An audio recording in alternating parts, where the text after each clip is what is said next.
कई मेहमान जुड़ रहे हैं मेरे साथ इस समय स्क्रीन के ऊपर आप देख सकते हैं। मेरे साथ शांतनु गुप्ता है, अभय दुबे है, संबित पात्रा है, स्वामी प्रसाद मौर्य है, एमएच खान है।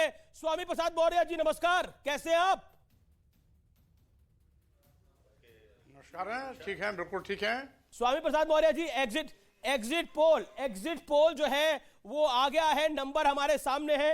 भारतीय जनता पार्टी लगता है सरकार अपनी रिपीट कर रही है। स्वामी जी, गलती हो गई पार्टी बदलकर? देखिए, ये हवाई एग्जिट पोल जनता के मतदान का अपमान है। 10 मार्च को परिणाम आएंगे, समाजवादी पार्टी सरकार बनेगी, सपा का आंकड़ा 300 के पार जाएगा। जिसकी आप सरकार बना रही हैं वो दहाई में सिमटेगा, 100 का आंकड़ा भी नहीं छू पाएगा। इसलिए हवा में बातें करना बहुत अच्छी होती हैं, लेकिन जमीन में व्यवहारिक रूप में वो कभी भी सही नहीं होती हैं।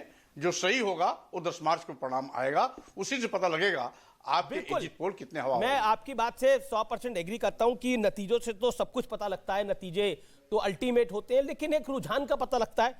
रुझान में ऐसा लग रहा है कि बाबा जो है वो वापस लौट रहे हैं रुझान में। और सिर्फ एक रुझान नहीं, मैं एक रुझान की नहीं बात कर रहा, मैंने यहां पे 4 चैनलों के आंकड़े पढ़े हैं, मैंने यहां पर 4 डिफरेंट पोलस्टर्स के आंकड़े को पढ़ा है। उन सभी आंकड़ों के अंदर भारतीय जनता पार्टी का क्लियर एज दिख रहा है। 100 सीटों से ज्यादा डिफरेंस ही दिख रहा है सपा और बीजेपी के अंदर। और मैंने तो योगी जी का इंटरव्यू किया कल रात को, तो उन्होंने बोला स्वामी प्रसाद मौर्य तो अपना चुनाव हार रहे हैं। अब फोरकास्ट करने में तो आप किसी को हरा दीजिए।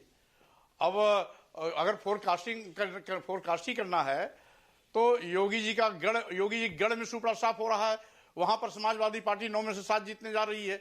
मोदी जी गढ़ में भाजपा का सुपड़ा साफ होने जा रहा है। पूरे उत्तर प्रदेश में समाजवादी पार्टी पूर्ण प्रचंड बहुमत के साथ आ रही है, और साथ ही साथ पहले चरण से लेकर 7वें चरण तक योगी सरकार का सुपड़ा साफ होता जा रहा है। ये कहीं भी उस परिवर्तन की आंधी को रोक नहीं पाए। और साथ ही साथ अब हवाई अगर कोई सरकार बना रहा है तो उसे मुबारक, लेकिन जनता की जो सरकार बनेगी वो समाजवादी पार्टी की बनेगी। लेकिन मैं ये कह रहा हूं कि प्रदर्शन तो सपा का अच्छा रहा, 40 से 140 बहुत शानदार प्रदर्शन रहा, लेकिन सरकार बनाने के लिए जो नंबर चाहिए होता है 202 का, 203 का, उससे बहुत दूर है। यानी उत्तर प्रदेश में जो एग्जिट पोल दिखा रहे हैं, एक नहीं, मैं बार बार बोल रहा हूं, कई सारे एग्जिट पोल इसी और इशारा कर रहे हैं। टारगेट महापोल कह रहा है कि 242 बीजेपी रहेगी और 140 के करीब सपा रहेगी।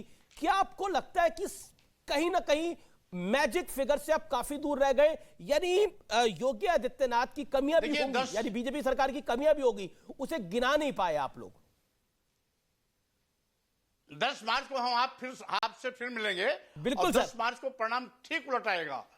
ये आंकड़ा 270 के पार जाएगा, 270 और 300 के बीच में रहेगा समाजवादी पार्टी।